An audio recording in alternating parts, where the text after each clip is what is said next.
Hello my dear crystal lovers, and welcome back to the channel. If you're new around here, I'm AM and I am the founder of AVIUVI. AVIUVI is my web shop where you can find the most spectacular and sustainably sourced crystals from all over the world. But today we are at the plant house. It is raining, there's thunder, the guys are out, and that means for me that I am going thrift shopping today, of course. So I've talked about this so many times before. I love thrift shopping. It makes so much sense to me, ethically, sustainably, and I really encourage you, if you are out to get crystals that are cut and polished or crystal jewelry, go and check out your thrift shops. I know here in this area there is a lot of crystal beads, for example, and a lot of crystal jewelry.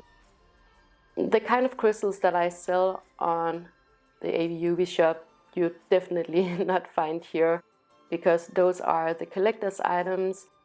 They're the ones that goes from hand to hand, and they never end up in a thrift shop. They may end up at an auction, but most often they go from one collector to the next to the next. So today, of course, I am going to look for crystal jewelry, because I love finding crystal jewelry at these places. I found amber and hematite.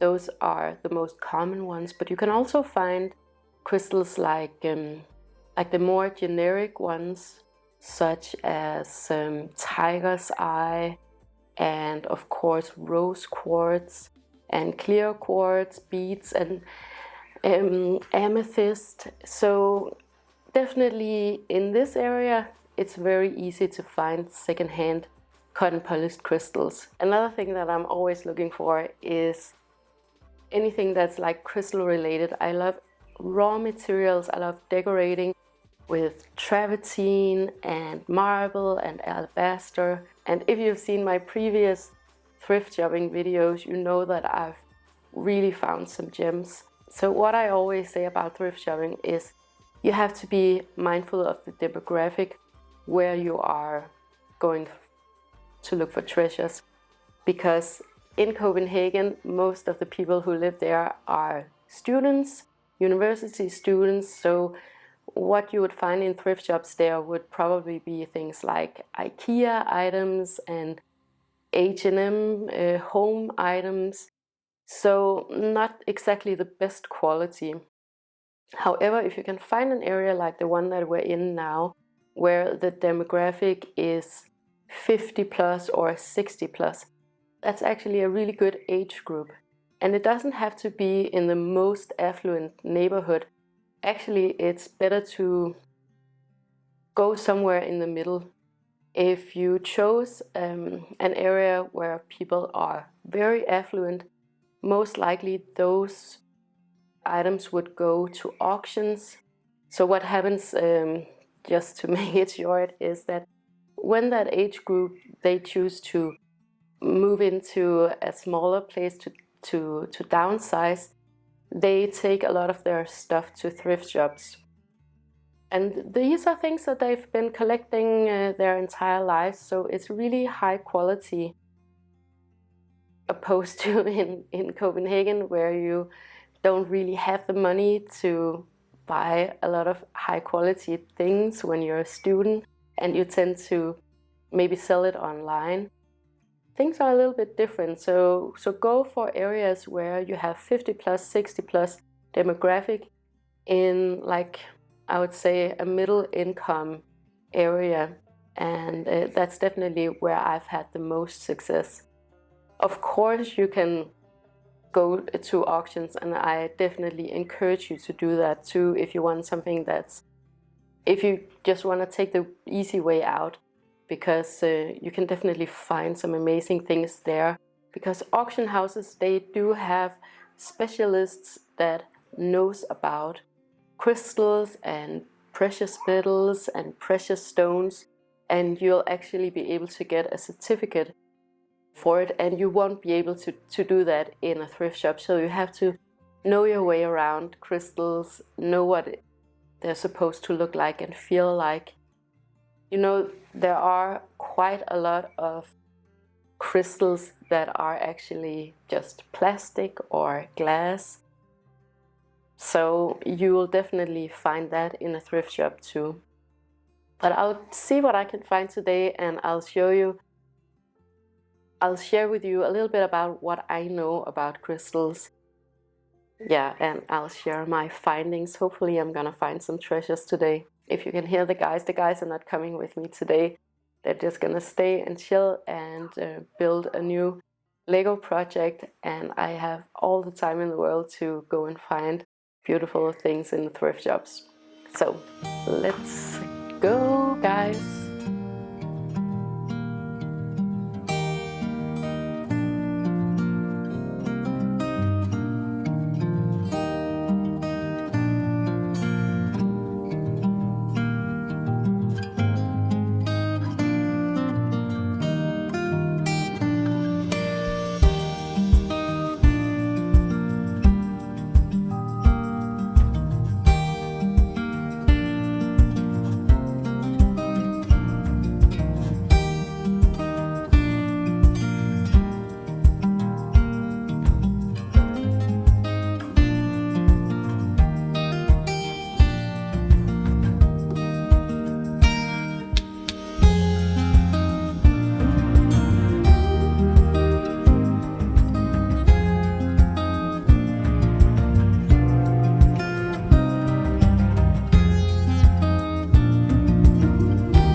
We're back at the plant house, and it's the next day. I came back and I thought about it, and I was looking through the images and everything that I found that I'm looking forward to sharing with you. And there was just too much info and too much stuff that I wanted to talk about for yesterday, so I have a little bit more time to explain it today. First of all, like when I'm scrolling through the photos of me going around thrift shopping, I'm always like, dang, I mean, there was so much good stuff, like the furniture and glassware, and there's just so much. And compared to going to IKEA or H&M or whatever you buy your interior design, like the quality of those things from previous generations was just on a different scale, on a different level. I'm not exactly looking for anything right now, but I'm always thinking, like when I scroll back, I'm like, there's so much good stuff here. The first thing that I want to mention is This doesn't happen so often, but I did find a few raw crystals there. And the reason why I want to talk about these, and that's the wonderful thing about doing these thrift shop videos, because I can show you the good, the bad, and the ugly, and nobody gets offended from me talking about bad quality crystals, which it was in this case. So one of the vendors at the thrift shop was selling various crystals, and I wanted to show you two of them because one was an amethyst and the other one, I actually thought that it was a really worn out spirit quartz, but I'm pretty sure that it was a geode or a piece of a geode. So let's just go with the first one first. The first one was the amethyst. Now personally, I am not especially keen on amethyst. I know it's one of the most popular crystals, and I know a lot of you guys love amethyst. Me personally, it's not my favorite crystal. Oftentimes they come from Brazil. I don't know a lot about Brazil. I haven't been to Brazil, so in order for me to buy it for AVIUVI, I definitely have to go to Brazil and investigate it a lot more and find local rock hounds to make sure that everything is done in the best ethical and sustainable manners. Of course, I could go out and buy lots of amethyst for the shop if I didn't care about those things. But the reason why I wanted to show you this amethyst is because it obviously was a really poor quality amethyst. Now, what happens to amethyst if you leave it out in the sun or leave it in a window is that it bleaches, so the color and intensity dulls down.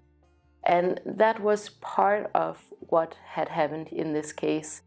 But the other thing is that this was obviously a poor quality amethyst just to begin with, which is probably why this person is selling it.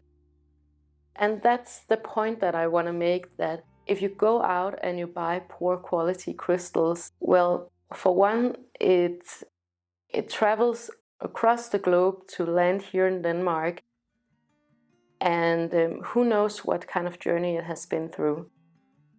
Of course, I do want to promote buying secondhand crystals, but honestly, just go for the high quality, the really good quality, because what I imagined happened in this case was that this person either got tired of looking at this crystal or maybe found a better quality one and upgraded.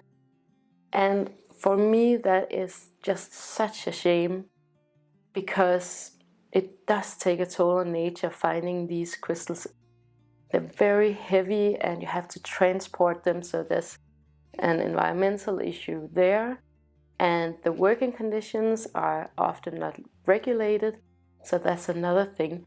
So even though you might go out and see an inexpensive crystal, the human and environmental price that was paid is often really high. You have to be super mindful of that.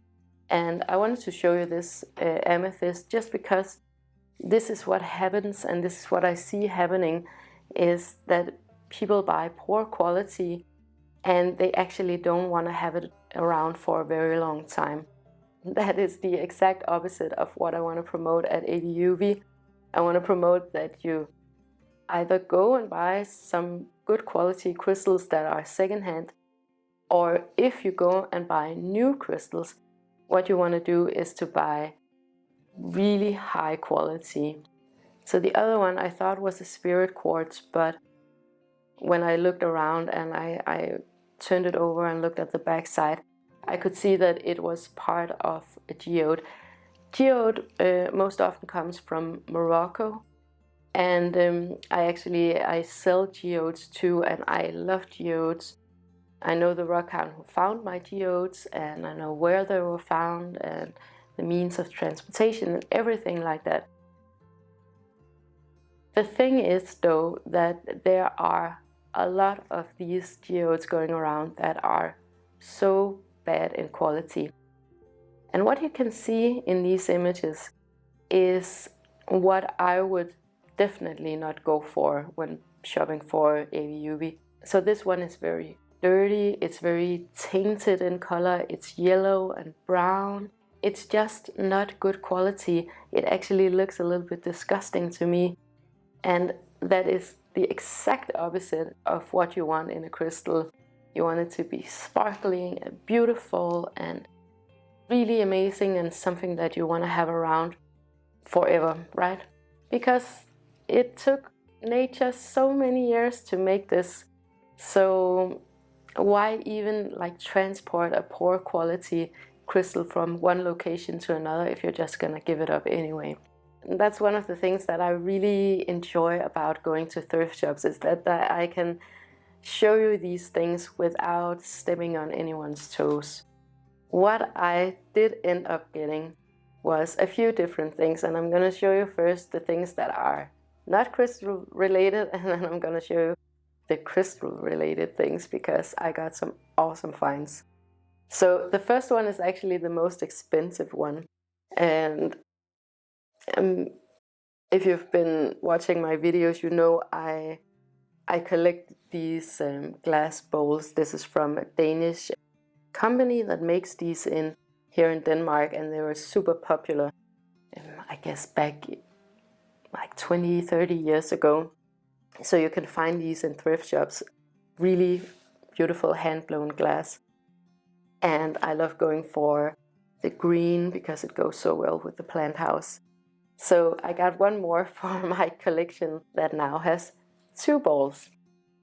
Okay, and this was actually the most expensive one. I'm not gonna go through all of the prices, but this was 85 kroners, which I think is about $12.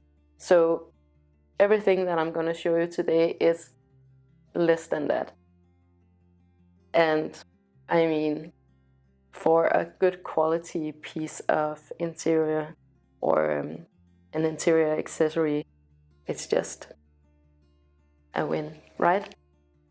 Okay, so the next thing that I got, and I love natural materials, any kinds of natural materials.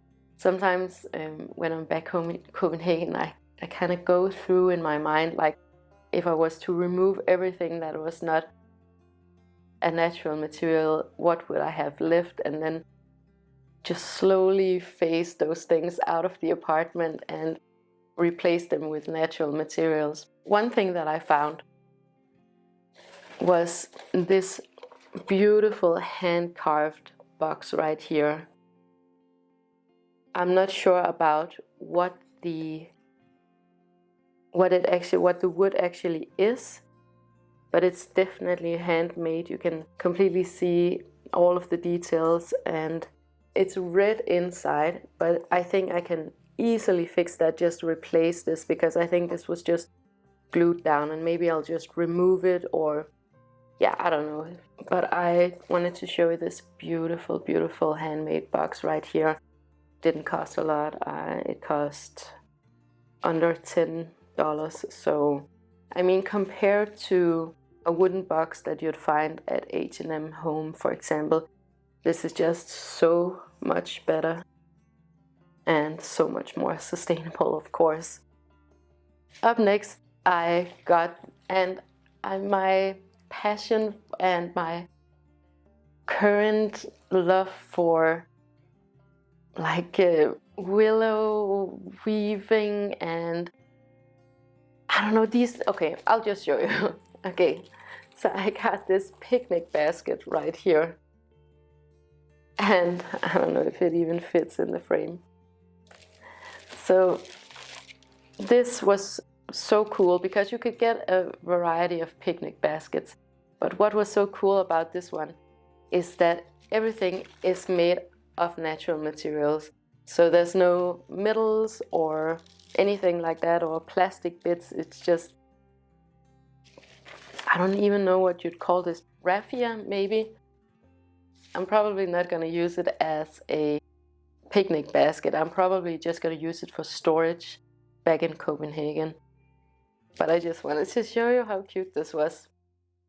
yeah. And again, definitely something handmade and natural. To the crystal bits. What am I gonna show you first? Okay, I'm gonna show you my favorite find. It was this alabaster bowl right here. It had such beautiful details. Alabaster is a wonderful material. It's very transparent. You often see them in old lamps, and I just thought this bowl was so perfect. The colors are really beautiful. So alabaster comes in different colors, but most often it's like a honey tone, and the veining is just super cool on this one. But you can never get too many of these bowls right here. I'm not sure what I'm gonna use it for, but most likely, like the other things, I'm probably gonna use it to store crystals. Super happy about this one. God, I feel like such a mess. Oh, okay. So I also found this necklace right here. I wore it just so I could remember, because this is actually a necklace for Anga. He wanted to have an amber necklace because his little girlfriend has one, and yeah, long story, but I got him an amber necklace. What I like about this amber necklace is that it has the knots in between, and I think that just looks a lot nicer than the side by side. These go for, I can't remember what these go for, but there are companies that make these from new, and they're pretty pricey actually. So I was super happy to find this one. It wasn't expensive at all. And again, it's thrifted, it's sustainable, it's ethical. Can't go wrong with that. I got a bunch of coasters in slate. I think it's called slate, this material. We have a lot of this material up here in the north, and I wanted some coasters for back in Copenhagen, so I thought these were just ideal for that. Very minimalistic and goes super well with Scandinavian decor. I got these two. I don't know if you can see it, but I'll show you a close-up. So this is, I think, rose quartz. I feel kind of the same way with rose quartz as I do with amethyst. It's just not my cup of tea. I don't really vibe with rose quartz. But the reason why I got these was because I want to do a little experiment, and you know, I love an experiment. What I'm gonna do is that I'm actually gonna test out the validity of these. So I'm gonna hold it under a fire and see if it melts, see if it smells, see how hot it gets, and I'll show you that process. Small pocket crystals like these ones you can get like so many of here in Denmark, because people, they buy them when they're out traveling, or they buy them. But pocket crystals like these cotton polished crystals, they often end up just in a drawer or somewhere where they're not even appreciated. And I paid less than $1 for this one. When I go out and I shop for crystals, the prices for these are definitely less than $1. They're basically worthless. And the problem with that is that it does take a toll on nature. These are probably from China. So, I mean, why bother doing this? Why bother taking these if you're not actually going to appreciate them anyways? Just leave it alone, right? But you can find a bunch of these pocket crystals in thrift shops here in Denmark. It's ridiculous, but it gives me the opportunity to show you guys how you test out if your pocket crystals are real or fake. Up next, I found this one, and this tells a lot about the demographic here in this area, because what you can find a lot of is ashtrays. This is an ashtray. You can't really tell that it's an ashtray, but you can see there are these indentations for laying cigarettes in. But I'm just gonna use this as a bowl, or maybe put a plant in.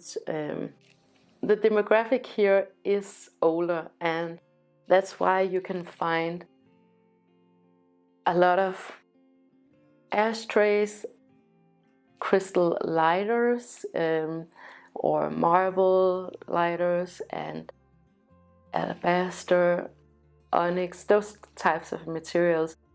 And also things like, I don't know if you call it stationery, it's not paper I mean, but like things where you would put in a pen with ink, and paperweights and letter holders. So that tells a lot about that this is an older generation that didn't have emails and that were writing everything by hand. And there's something super like nostalgic and romantic about that for sure. But that's also like a clue of what is flowing through these thrift shops. I wanted to say, wow. Okay. This one actually has a little label here. It's so old that it has just disappeared, whatever it said, but I'm sure it said something like genuine marble, because it is genuine marble. But then I also found this one, and this cost like nothing. And I think this has been used as an ashtray.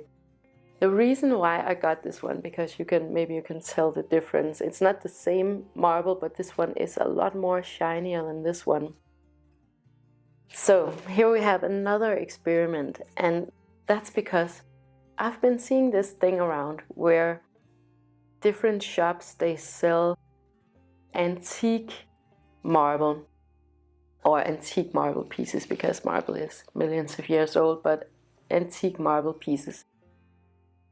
I have a theory that what they do is that they take regular pieces, maybe something like this, or maybe something that's actually new, and they treat it with acid, because acid dissolves marble and makes it look antique. So what got me so suspicious about these antique marble pieces was that you can actually buy the exact same thing, just replicated over and over again. And that is definitely a sign that it's not antique, because antiques tend to be much more unique. They're not mass produced. They were not mass produced back when they were made. And antique, well, that means that it's over 100 years old. So they definitely did not manufacture marble pieces, crystal pieces, the same way that they do today. So it would be very unlikely that you would have the exact same bowl 100 times over, right? So what I'm further gonna do with this one is that I'm actually gonna treat it with, I think, lemon. I'm gonna try it with the lemon first, and then maybe some vinegar. And if that doesn't work, I think I'm actually gonna try I have some really hard, like bathroom cleaner. It's organic and sustainable, but really acidy bathroom cleaner product. And I'm gonna see what happens to this one, if it is in fact gonna look antique. Putting acid on this marble bowl to see if it's gonna turn quote-unquote antique. So I'm gonna use some lemon for this one, and I think I'm just gonna really soak it in lemon and then leave it out and see what happens.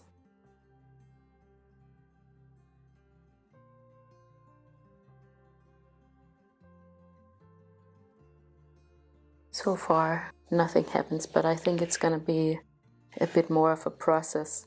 Like I said, if this doesn't do the job, I'm gonna use this one to experiment with some other things, some other assets, to see if we can achieve the look of the fake antiques. So I'll give you a recap when I'm back in Copenhagen, both with the rose quartz and with this one, to see what the process has been and the progress has been. So what we're going to do now is that we're going to test out if this rose quartz is actually rose quartz. And the way you can do that is by holding it under or over a fire to see if it melts, if it starts smelling, if it heats up a lot. If it's real crystal, it doesn't heat up as much as if it was glass, for example. So let's try it out.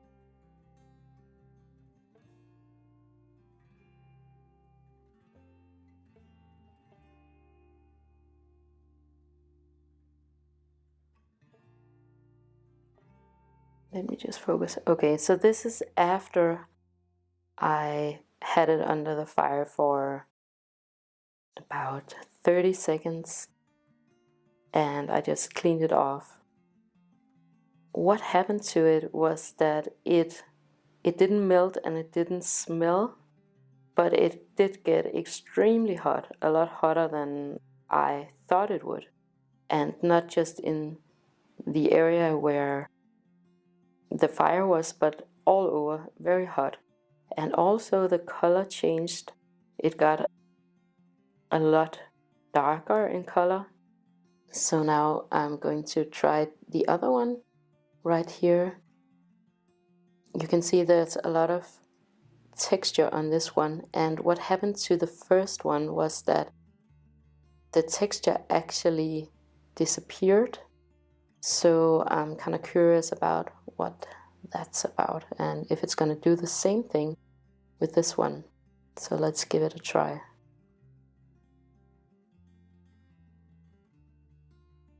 And I'm only going to hold it under for 30 seconds or so.